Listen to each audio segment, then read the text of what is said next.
Welcome to Eric science academy. तो आज हम क्लास 9 की एक्सरसाइज 9.1 और उसका क्वेश्चन नंबर 5 से लेकर 9 तक करेंगे। तो क्वेश्चन नंबर 5 देखें। A plank is placed straight upstairs that 20 centimetre wide and 16 centimetre deep. मतलब क्या है, एक ऐसे प्लैंक पड़ा हुआ है। प्लैंक कहते हैं फट्टा वगैरह, सही है ना। तो ये प्लैंक है। तो ये कितना है, वाइड कितना है, 20 सेंटीमीटर है। ठीक है। तो ये इसकी डीप कितनी है, डीप मीन्स क्या है, हाइट। तो हाइट कितनी है, 16 सेंटीमीटर। ठीक हो गया। तो ये देखिए यहाँ पर भी लिखा हुआ है 20 सेंटीमीटर इसकी क्या है, वाइड है ये। और हाइट कितनी है, 16 सेंटीमीटर। तो ये मैंने लिख लिया। ठीक हो गया। और यहाँ पर मैंने लिखा हुआ है, ये देखे लेट यहाँ पर लिखना है विड्थ ऑफ प्लैंक। प्लैंक की जो विड्थ है वो कितनी है, 20 सेंटीमीटर। तो ये मैंने लिख लिया। उसके बाद हाइट ऑफ प्लैंक, प्लैंक की हाइट कितनी है, 16 सेंटीमीटर। तो ये मैंने लिख लिया। उसके बाद अ रेक्टेंगुलर बॉक्स, एक रेक्टेंगुलर बॉक्स है ये वाला, इसके अंदर जो बना हुआ है ये वाला, ठीक है ना। तो उसकी हाइट कितनी है, 8 सेंटीमीटर है, ये उसकी हाइट होगी। उसके बाद एंड विड्थ कितनी, एक्स सेंटीमीटर। ठीक हो गया। तो यहाँ पर देखे विड्थ कितनी है, एक्स सेंटीमीटर। ठीक हो गया। तो ये देखे मैंने लिख लिया हाइट ऑफ बॉक्स। ये देखे बॉक्स की कितनी हाइट है, 8 सेंटीमीटर। तो ये मैंने लिख लिया 8 centimetre. Width of box, box की जो विड्थ है वो कितनी है, एक्स है, तो एक्स है। ठीक है। Placed on a stair under the plank find the value of x. तो एक्स की वैल्यू फाइंड करनी है। तो यहाँ पर मैं इस्तेमाल क्या करूँगा, यहाँ पर मैं इस्तेमाल करूँगा laws. By using laws of similar triangle, ये सिमिलर ट्राइंगल का एक लॉ है। तो ये क्या लिखेंगे, पहले ये देखिए हाइट ऑफ बॉक्स लिखेंगे, ओवर में हाइट ऑफ प्लांक्स, मतलब हाइट वाले दोनों इस साइड पे लिख लें। ये क्या है, हाइट ऑफ बॉक्स, ये बॉक्स की हाइट। फिर क्या है, ये बॉक्स की हाइट ये है। फिर प्लांक की हाइट ये है। ठीक है। पहले ऊपर वाली बॉक्स को ऊपर लिख ले और किसकी, प्लांक की हाइट नीचे लिख ले। ठीक है। और इस साइड पे width, width of box, box वाली को ऊपर, और विड्थ ऑफ प्लांक उसको नीचे। ठीक है। तो आप कैसे याद रख सकते हैं, देखिए हाइट तो इस साइड पे है ना, तो बॉक्स वाली को ऊपर रखने हैं, और विड्थ इस साइड पे है, बॉक्स वाली को ऊपर रखना है। ठीक है। तो ये याद हो गया होगा। उसके बाद इनकी वैल्यू पुट करते हैं। हाइट ऑफ बॉक्स, बॉक्स की जो हाइट है वो कितनी है, ये 8 है।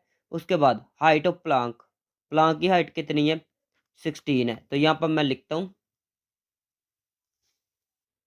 8/16। उसके बाद equal to width of box, box की विड्थ कितनी है वो तो फाइंड करनी है ना, वो एक्स है। ठीक है। उसके बाद विड्थ ऑफ प्लांक, प्लांक की कितनी है विड्थ, तो ये 20 है। क्या 20 है, तो 20 लिखे। उसके बाद देखे ये 20 क्या हो रहा है, डिवाइड हो रहा है। तो ये दूसरी साइड पर जाएगा तो क्या होगा, मल्टीप्लाई। तो ये मल्टीप्लाई हो गया। ठीक है। ये 20 क्या था, डिवाइड था, दूसरी साइड पर गया तो क्या होगा, मल्टीप्लाई।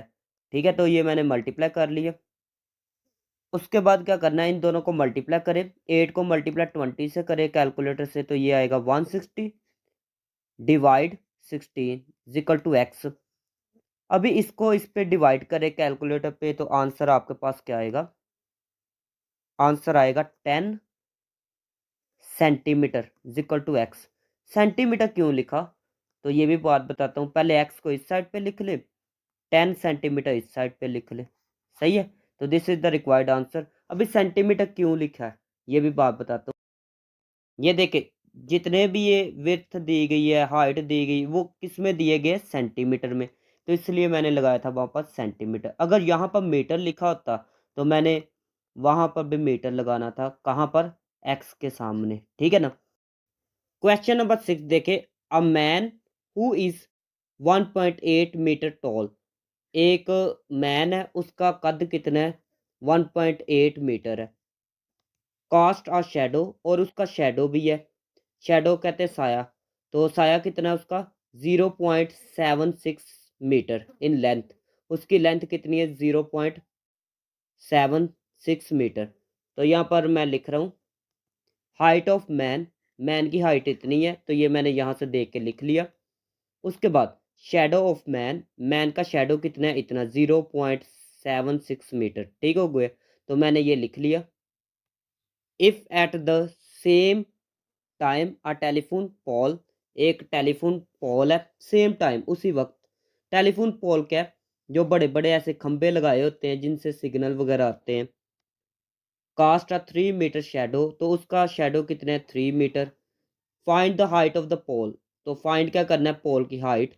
तो यहाँ पर लिख रहा हूँ मैं height of pole, height of pole find करनी है ना, तो उसको नाम दे दे एक्स का। ठीक है, तो मतलब एक्स की वैल्यू अभी फाइंड करनी है। हाइट ऑफ पोल को किसका नाम दिया, एक्स का, तो अभी किसकी वैल्यू फाइंड करनी है, एक्स की। उसके बाद शेडो कितना है पोल का, पोल का शेडो है, शेडो पोल कितना है 3 सेंटीमीटर। 3 मीटर है ना, तो यहाँ पर लिखना है मीटर, 3 मीटर है। ठीक हो गया। Using law of similar triangle, तो यहाँ पर लिखेंगे हाइट ऑफ मैन, मैन की हाइट है, फिर शेडो ऑफ मैन, मतलब क्या, ऊपर हाइट दोनों के लिख ले और नीचे क्या लिखना है, शेडो। ठीक है, और इस साइड पे मैन लिखना है, मैन की, और इस साइड पे पोल की। ठीक हो गया। तो याद कैसे रखना है, हाइट ऊपर लिखनी है, हाइट लिखी पहले मैन की, फिर शेडो लिखा, एक साइड बन गई, फिर इक्वल टू, फिर हाइट लिखी पॉल की। ठीक है, फिर शेडो लिखा मैन का, तो ये दूसरी साइड बन गई। ठीक है, अभी वैल्यू पुट करते हैं। तो यहाँ पर देखें, height of man, height of man कितना है 1.8। उसके बाद शेडो ऑफ मैन कितना है 0.76। उसके बाद हाइट ऑफ पोल, तो इसको नाम किसका दिया था, एक्स का, एक्स का नाम दिया ना। उसके बाद शेडो ऑफ पोल देखते हैं, तो ये है 3। अभी क्या है, 3 डिवाइड है तो दूसरी साइड पर जाएगा तो क्या होगा, मल्टीप्लाई, तो ये मल्टीप्लाई हो गया। 3 डिवाइड है तो दूसरी साइड पर जाएगा तो क्या होगा, मल्टीप्लाई, तो ये मैंने मल्टीप्लाई लिख लिया। उसके बाद इक्वल टू एक्स। अभी करना क्या है, कैलकुलेटर पे इन दोनों को मल्टीप्लाई करना है, इन दोनों को क्या करना है, मल्टीप्लाई, फिर डिवाइड कर देना है इस पे, 0.76 पे डिवाइड करना है, तो आपके पास आंसर आएगा 7.11। ठीक है, 7 पॉइंट क्या आएगा, 11। तो ये मीटर आगे लिखना है और आगे इक्वल टू एक्स। ठीक है, वो भी बता देता हूँ मीटर क्यों लिखा है। एक्स इस साइड पे लिख ले और ये वाली वैल्यू इस साइड पे लिख ले। ठीक हो गया। उसके बाद अभी बताता हूँ मीटर क्यों लिखा था। तो ये देखिए जितने भी है ये मीटर लिखे हुए हैं, तो मीटर लिखना है। ठीक है, तो ये भी मीटर ही था। क्वेश्चन नंबर 7 देखे, find the value of x y and z in the given figure. तो ये एक फिगर दी गई है, तो इसमें एक्स वाई जी की वैल्यू फाइंड करनी है। ठीक है, तो यहाँ पर ये वाली फिगर देखे, ये वाली। ठीक है, तो ये कौन सी ट्रायंगल है, राइट एंगल ट्रायंगल। 6 चैप्टर में किया था, चैप्टर नंबर 6 में ना ये डिटेल में पढ़ा था पिथागोरस थ्योरम के बारे में। किसके बारे में, पिथागोरस थ्योरम में। तो इसमें क्या करते हैं, ये वाली जो, ये वाली है ना, ये डिब्बा देखते हैं, ये डिब्बा देखा, डिब्बे के जो सामने वाली साइड होती है ना, वो होती है हैपोटेन्यूस। वो क्या होती है, हैपोटेन्यूस। उसके बाद इसको नाम दे दे हैपोटेन्यूस का। हैपोटेन्यूस कितनी है, 10 सेंटीमीटर है। उसके बाद ये जो है ना, ये वाली डिब्बे के इस साइड वाली, ये होती है परपेंडिकुलर, ये क्या है, वाई है। उसके बाद ये वाली जो है, ये वाली होती है बी, बेस। ठीक है, तो ये नाम दे दे इसको बेस का। ठीक है, तो अगर चैप्टर नंबर 6 नहीं देखा तो मैं डिस्क्रिप्शन में पूरा प्लेलिस्ट दे दूंगा, पूरा चैप्टर नंबर 6 दे दूंगा, आप चेक कर सकते हैं। ठीक है, तो अभी क्या करेंगे, ये वाली हाइपोटेन्यूस, परपेंडिकुलर, बेस, जब ये तीनों चीज़ें हों तो हम लगाते हैं पिथागोरस थ्योरम। कौन सा थ्योरम लगाते हैं, पिथागोरस थ्योरम। तो मैंने ऊपर लिख लिया इन स्मॉल ट्रायंगल। तो ये दो ट्रायंगल है, ये छोटे वाली ट्रायंगल है और ये बड़े वाली है, तो इसलिए मैंने ये अभी छोटे वाली इस्तेमाल कर रहा हूँ, तो इसलिए मैंने लिखा है इन स्मॉल ट्रायंगल। ठीक हो गया, तो ये क्योंकि मैं क्या कर रहा हूँ, छोटे वाली इस्तेमाल, तो इसलिए मैंने लिखा है इन स्मॉल ट्रायंगल। तो यहाँ पर लिखना है बाय पिथागोरस थ्योरम, पिसा, ये ए है, गोरस थ्योरम, पिथागोरस थ्योरम क्या था, पिथागोरस थ्योरम में था एच का स्क्वायर हो equal to p square plus b square. तो सबसे पहले एच कितना है, एज कितना है, ये 10 है, तो एज का 10 सेंटीमीटर लगाए। उसके बाद पी कितना है, पी की वैल्यू क्या है, वाई है, तो ये लगाना है वाई ऊपर स्केयर, प्लस बी कितना है, बी है ये 6 है, तो लगाना है 6 ऊपर स्केयर। ये 10 का स्केयर होता है 100 और वाई स्केयर, 6 का स्केयर 36, ये प्लस है, दूसरी साइड पर जाएगा तो क्या होगा, माइनस होगा, इक्वल टू क्या आएगा, वाई स्केयर। ये दोनों को कैलकुलेटर से सॉल्व करें तो आंसर आएगा 64 इक्वल टू वाई स्केयर। अभी दोनों साइड पे स्केयर रूट ले ले, पहले तो वाई स्केयर इस साइड पे लिख ले, 64 इस साइड पे, तो दोनों साइड पे स्केयर रूट ले ले, ठीक है, तो ये कैंसिल हो जाएगा, तो वाई इक्वल टू क्या आएगा, इसका स्केयर रूट लेंगे तो आएगा आंसर 8, ठीक है, क्या आएगा 8। तो साथ में सेंटीमीटर लिखना है क्योंकि ऊपर भी सेंटीमीटर इस्तेमाल हुआ है, ये देखें सेंटीमीटर इस्तेमाल हुआ है, ठीक है।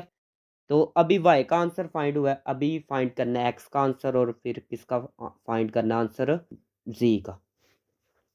तो अभी यहाँ पर करते हैं, सबसे पहले मैंने लिख लिया नाउ, अभी रेशियो लिखनी है, रेशियो लिखनी है, ध्यान से जरा देखना रेशियो कैसे लिखनी है। सबसे पहले ऐसे लाइन लगा लेनी है, इक्वल लिख लेना है। सबसे पहले देखना 6y रेशियो, ठीक है, ये वाली जो है लाइन, ये वाली रेशियो, ये दोनों रेशियो लिखेंगे, कौन कौन सी, पहले 6 है फिर क्या है, y है, फिर देख ले पहले 6 है फिर y है, ठीक है, क्योंकि यहाँ पर ऐसे दो ट्रायंगल है ना, ये एक ट्रायंगल है, एक कौन सी है, ये वाली ट्रायंगल, तो ये वाली और ये वाली इक्वल रेशियो लिखेंगे, मतलब ये दोनों रेशियो लिखेंगे। उसके बाद कौन कौन सी लिखेंगे, फिर लिखेंगे ये y वाली, साथ में लिखेंगे x वाली, कौन कौन सी, पहले y वाली फिर x वाली, उसके बाद लास्ट में कौन सी लिखेंगे, 10 वाली और z वाली, ठीक है, 10z, ठीक है। तो ये बस काम मुश्किल है, ये याद भी रख सकते हैं, ठीक है, कोई मुश्किल बात नहीं, सिर्फ इसी क्वेश्चन में ऐसे 6 और y है, उसके बाद फिर y को x के साथ लिखना है, फिर z को 10 के साथ लिखना है, ठीक है, 10 पहले और z बाद में, ठीक हो गया। अभी यहाँ से इजीली x और z की वैल्यू फाइंड हो जाएगी।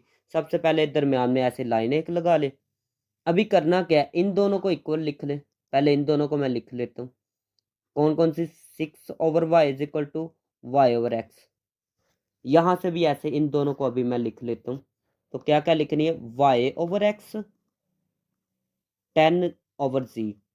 तो सबसे पहले पता है क्या करना है, ये करना है, उसके बाद ये वाला जो काम है ना, ये वाला जो मैं अभी कर रहा हूँ वो नीचे करना है, इसके नीचे ये वाला काम करना है, सही है ना, आगे समझ। तो आगे क्या करना है, क्रॉस मल्टीप्लाई कर ले, इन दोनों को मल्टीप्लाई कर ले इन दोनों को, ठीक है। तो सबसे पहले क्या है, 6 मल्टीप्लाई एक्स से होगा, वाई को वाई से मल्टीप्लाई करेंगे तो वाई स्केयर, उसके बाद ये एक्स वैसे ही, वाई की जगह मैं क्या लिख सकता हूँ, वाई का आंसर क्या आया था, वाई का आंसर आया था 8, तो इसकी जगह मैं लिख सकता हूँ 8 ऊपर स्केयर, ये 6 है ना, ये मल्टीप्लाई दूसरी साइड पर जाएगा तो ओवर के नीचे जाएगा, डिवाइड होगा, तो ये 6 मैंने लिख लिया, तो ये 8 का स्केयर आएगा 64 ओवर में 6।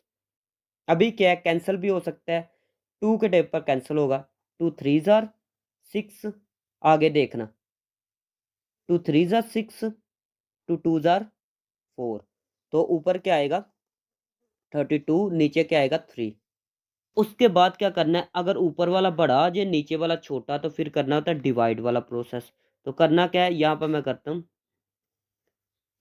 32 को इसके अंदर रखना है और 3 को बाहर, 3 का टेबल पढ़ना है, 3 10 जार क्या होगा 30, ठीक हो गया। उसके बाद क्या करना है, इसमें से इसको माइनस करें तो ये आएगा 2 आएगा, ठीक है, 32 में से 30 माइनस करे 2 आएगा।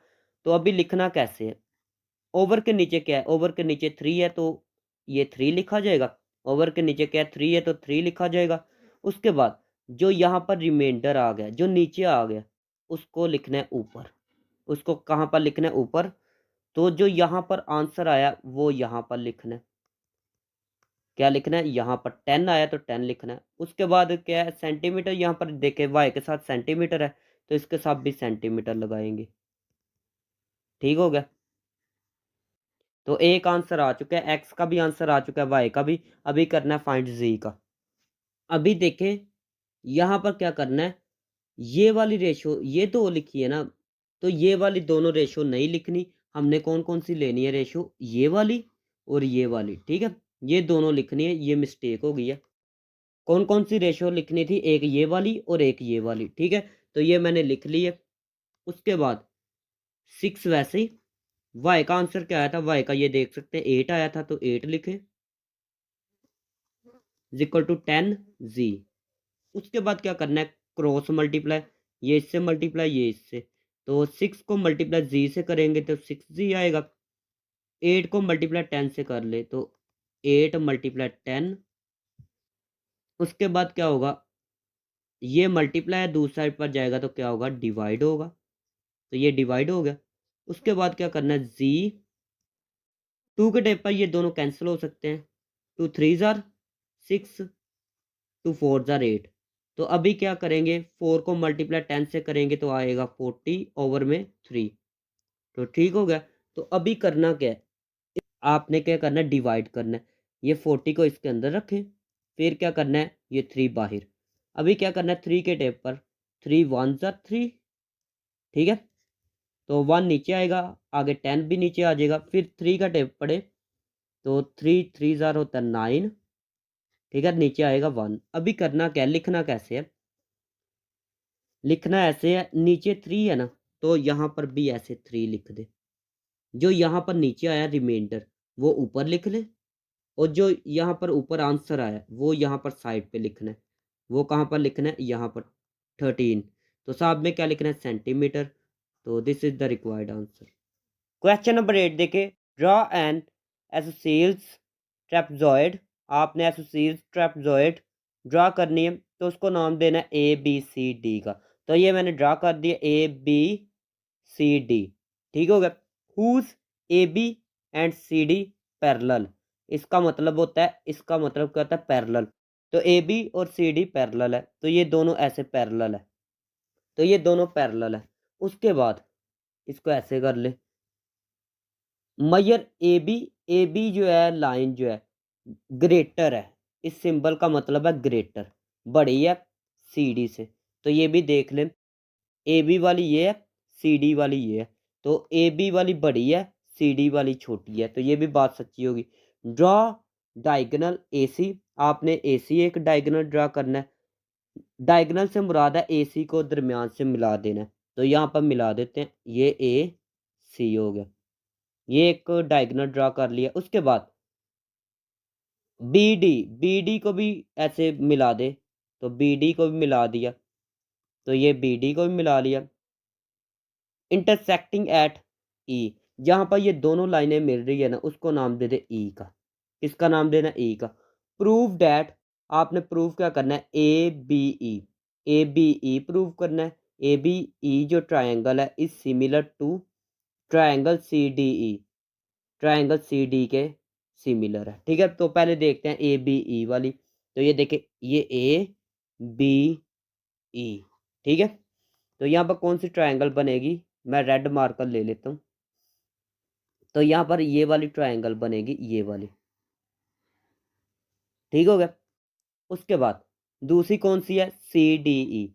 तो यहाँ पर देखें सी डी ई, सी डी, ये वाली सी डी ई, ये दोनों, ये वाली ट्रायंगल और ये वाली दोनों सिमिलर है।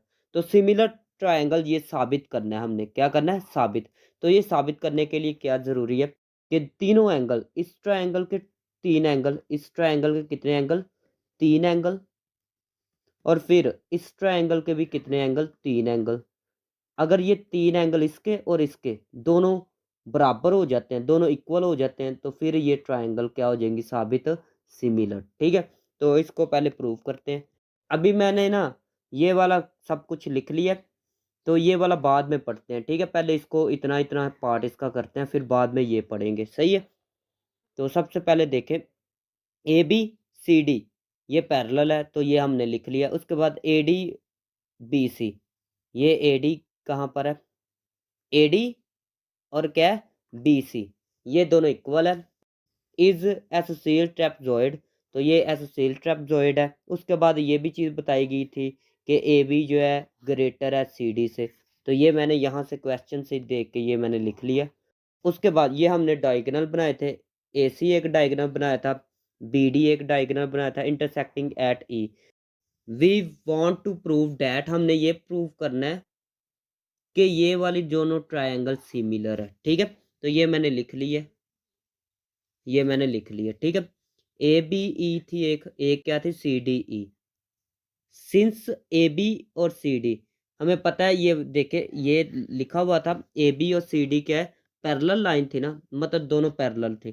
तो and parallel lines gives equal angle, जो पैरेलल लाइंस होती है ना उनके एंगल इक्वल होते हैं, उनके क्या होते हैं एंगल इक्वल होते हैं। मतलब बताता हूँ आपको, ये वाली एक ये वाली और एक ये वाली, ये दोनों पैरेलल थे, तो इनके जो एंगल है वो भी इक्वल होंगे। मतलब क्या, यहाँ पर दो एंगल बन रहे, एक ये एंगल एक यहाँ पर, ये दोनों एंगल इक्वल होंगे, सही है ना।